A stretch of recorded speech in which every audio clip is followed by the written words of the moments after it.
It's called underwater rugby because it's full contact, but ultimately it's as you've seen on the video. You're in a deep pool, 4 metres deep or thereabouts. That's what we play in Putney.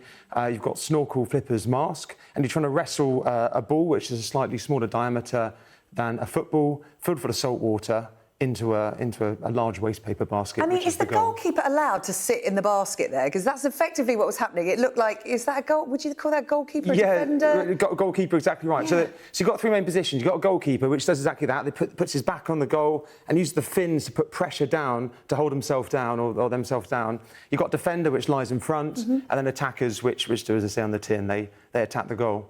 Talk to me about the safety aspect. When's a good time to come up for air, for example? Well, when you have to breathe. But yeah, it's top tip. That's a lovely part of the tactics is deciding when you're going to hold your breath, when you're going to push yourself, and when you're going to come up to breathe. And I think that's what's so beautiful about the game.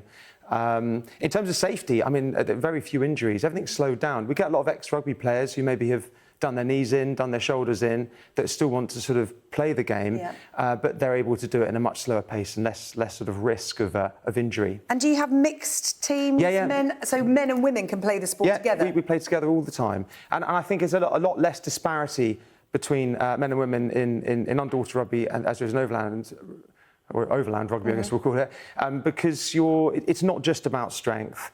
It's about speed, it's about tactics, it's about the good breath hold, which a lot of different people of all sort of shapes and sizes can compete very well in. And it isn't a new sport as such. I was reading about this earlier. It's actually been around since the 1960s. Yeah. And it's popular in other parts of the world, Australia and New Zealand, for example. Yeah, well, it's more popular in Northern Europe and Colombia, bizarrely.